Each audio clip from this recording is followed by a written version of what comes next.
Hello दोस्तों, आज हम लोग पढ़ेंगे कूलाम का नियम। देखिए, बताएं आप लोग को कि आवेश कितने प्रकार के होते हैं। दो प्रकार का, एक होता है धन आवेश और एक होता है ऋण आवेश। तो आवेश कितने प्रकार के होते हैं? दो प्रकार के, एक होता है धन आवेश और एक होता है ऋण आवेश। तो बताएं, अभी बताएं कि एक वैज्ञानिक थे कैवेंडिश।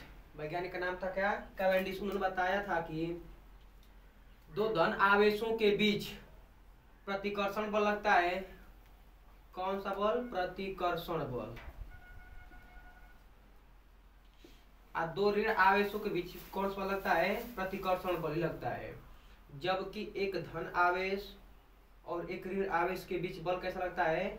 आकर्षण बल। आकर्षण बल। प्रतिकर्षण मतलब कि दोनों क्या करते हैं? एक दूसरे को ढकेलते हैं। आकर्षण का मतलब आकर्षित करते हैं। तो ढकेलेंगे तो एक प्रकार का बल लगेगा और आकर्षित भी करेंगे तो इनके बीच क्या लगेगा? एक प्रकार का बल लगेगा।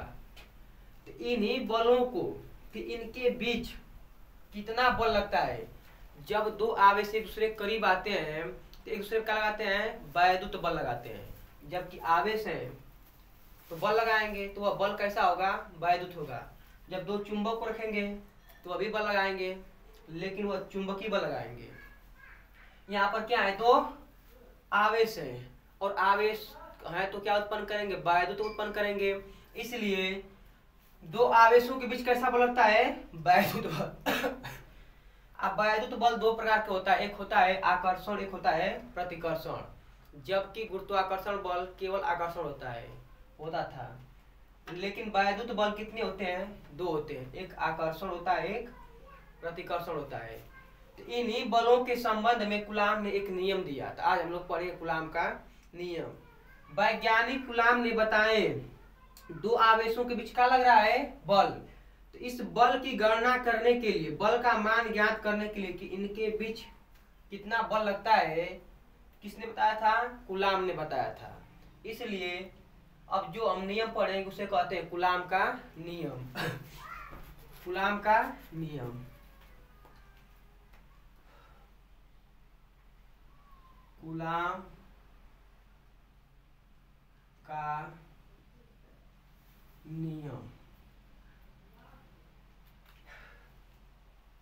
वैज्ञानिक कूलाम, देखिए एक वैज्ञानिक थे जो कहाँ के रहने वाले थे? फ्रांस के रहने वाले थे।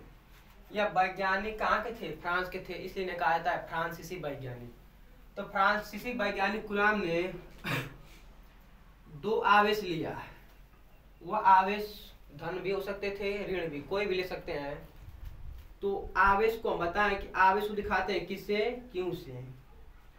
आवेश को दिखाया जाता है किससे? क्यू से। और इसका मात्रक होता है कूलाम। इन्हीं के नाम पर रखा दिया गया है कूलाम। आवेश को दिखाने का तरीका क्यू होता है और इसका मात्रक क्या होता है? कूलाम होता है। तो वैज्ञानिक कूलाम ने अपने लैब में क्या कर रहे थे? परीक्षण कर रहे थे। और परीक्षण करते करते देखिए इन्होंने बल का परिमाण ज्ञात करने के लिए एक ऐंठन तुला का बनाया था। ऐंठन तुला, उससे यह बल को नापते थे। तो उसी पर यह प्रयोग कर रहे थे दो आवेश को लेकर। तो इन्हें एक नियम पता चला जिसे उस समय कहा जाता था व्युत्क्रमानुपाती का नियम। वर्ग के व्युत्क्रमानुपाती का नियम। वर्ग के व्युत्क्रमानुपाती का नियम। व्युत्क्रमानुपाती का नियम, जिसे हम आज कहते हैं कूलाम का नियम। कूलाम का नियम। तो उसी पर कितने आवेश लिए थे? दो आवेश लिए थे। वैज्ञानिक कूलाम अपने प्रयोग में कितने आवेश लिए थे? दो आवेश लिए थे। तो एक को मान लीजिए Q1 और एक को मान लेते हैं Q2। और इनके बीच कुछ न कुछ दूरी लिए थे और कुछ दूरी का मान लेते हैं R। क्या मान लेते हैं? R। यह आवेश कहाँ रखे थे? वायु में। अरे आप जब भी कोई परीक्षण करेंगे तो वायु में ही कर सकते हैं। तो वैज्ञानिक कूलाम ने दो आवेश को लिए थे जिनके बीच की दूरी कितना लिए थे r, और तब परीक्षण किए तो अपने परीक्षण में देखे कि इन दोनों के बीच, दोनों आवेशों के बीच जो बल लग रहा है, बल को दिखाते हैं, यह बल वैद्युत बल है। कौन सा बल है? क्योंकि आवेश है तो इनके बीच क्या लगेगा? वैद्युत बल लगेगा। तो वैद्युत बल को दिखाते हैं एफ ई से। तो देखिए बताया उन्होंने कि दोनों आवेश, दो आवेशों के बीच जो बल लगता है उसका जो मान होगा इन दोनों आवेशों के परिमाण के गुणनफल के समानुपाती होता है। परिमाण का मतलब केवल इनका मात्रा लेंगे। इसे हम कह दिए आवेश का मात्रा क्या होता है? आवेश दो प्रकार के होते हैं, एक ऋण कूलाम, एक धन आवेश। तो मान लीजिए यहाँ ऋण 5 कूलाम का आवेश है, यहाँ धन 6 कूलाम का आवेश है। तो हम कह देंगे परिमाण का क्या कीजिए? गुणा। परिमाण का मतलब कि जो आंकिक मान है, आंकिक मान, उसी को कहते हैं परिमाण। यहाँ केवल कितना है? 5, और यहाँ केवल कितना है? 6। जब गुणा करें कितना आएगा? 30। तो आवेशों केवल किसका गुणा किए हैं? परिमाण का। किसका गुणा किए हैं? परिमाण का। तो परिमाण में ना तो धन लिखा जाता है ना ही ऋण लिखा जाता है।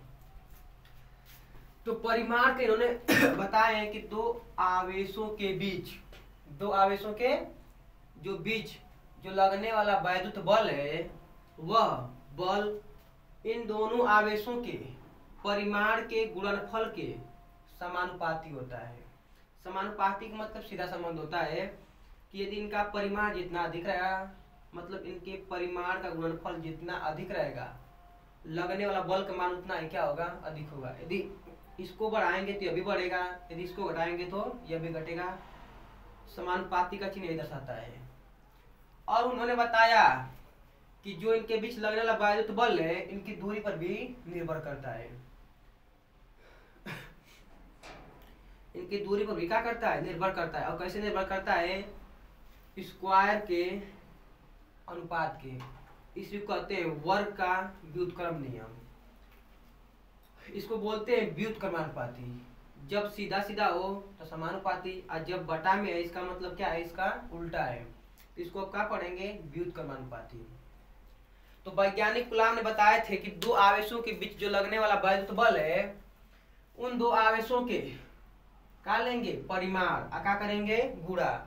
जितना गुणनफल आएगा वह गुणनफल इन दोनों के बीच लगने वाले वैद्युत बल के क्या होगा?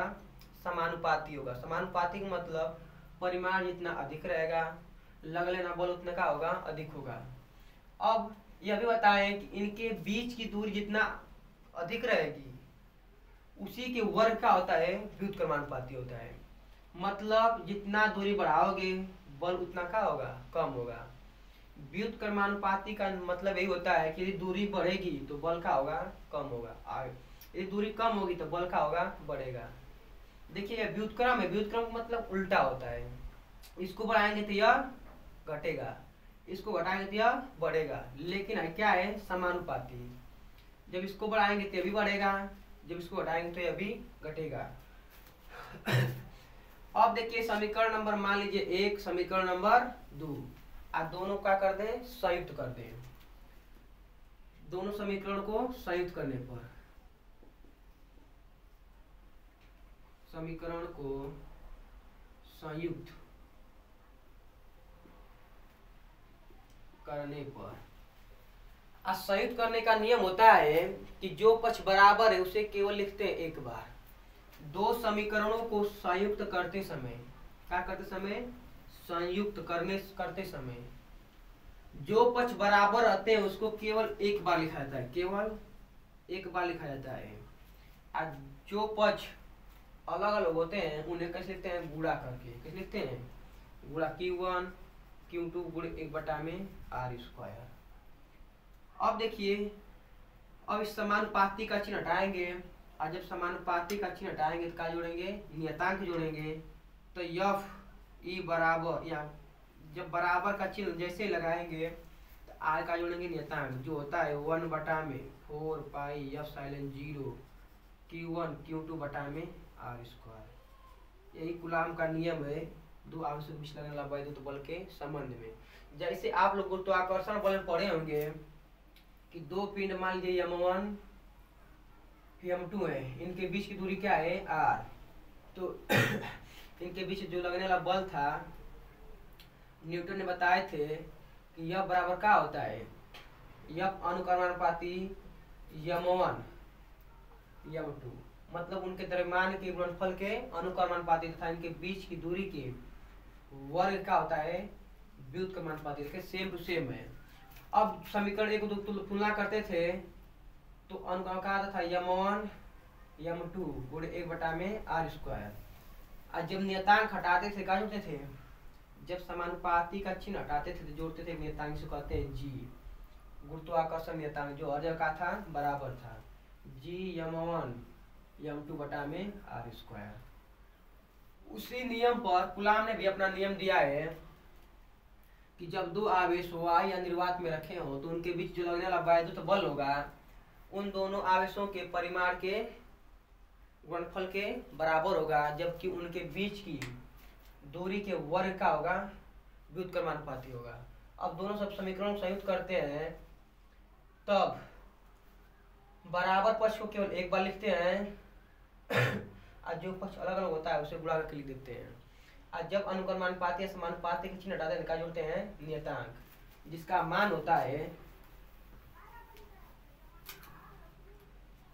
1/4 पाई f(0) का मान होता है 9 गुणे 10⁻9। और इसमें देखिए इसको पढ़ते हैं f(0),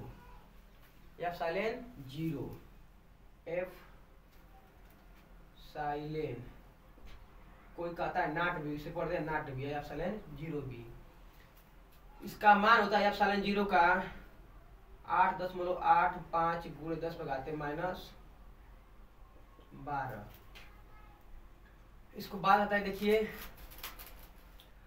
तो यह वैज्ञानिक कूलाम कहाँ के थे, फ्रांस के थे, इसलिए हम लोग कह सकते हैं फ्रांसीसी वैज्ञानिक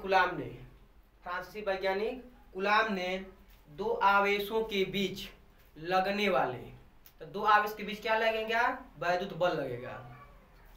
अरे दो आवेश है, दो चुंबक के बीच क्या लगेगा चुंबकीय बल, तो दो आवेश के बीच क्या लगेगा वैद्युत बल लगेगा।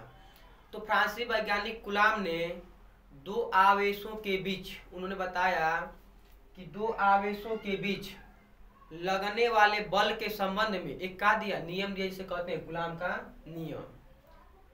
फ्रांसीसी वैज्ञानिक कूलाम ने दो आवेशों के बीच लगने वाले वैद्युत बल के संबंध में एक नियम दिया, जिसे कहते हैं कूलाम का नियम।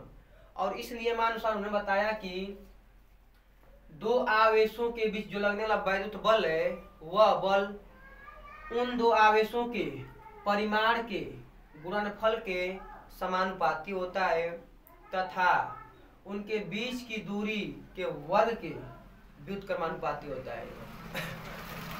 तो कूलाम का नियम यही है। देखिए इन्होंने इस नियम का इजाद मतलब कब बनाए थे 1785 में। यह वैज्ञानिक कूलाम जो थे कहाँ के थे, फ्रांस के वैज्ञानिक थे। यह वेस्ट इंडीज में पहले क्या थे, एक फौजी थे, लेकिन इन्होंने अपना जीवन को छोड़ा और कुछ संपत्ति इकट्ठा करके अपना प्रयोग करना शुरू किया, तब इस प्रयोग को इन्होंने बताया था। कब इसका इजाद किया था 1785 में। लेकिन इस बल को सबसे पहले एक वैज्ञानिक प्रिस्टले थे और एक कैवेंडिश थे, उन्होंने बना लिया था, लेकिन इसका कभी उन्होंने प्रचारित नहीं किया था। लेकिन जब कूलाम बनाए थे इसको क्या कर दिए थे, प्रकाशित कर दिए, इसलिए अब नाम आता है किसका, कूलाम का।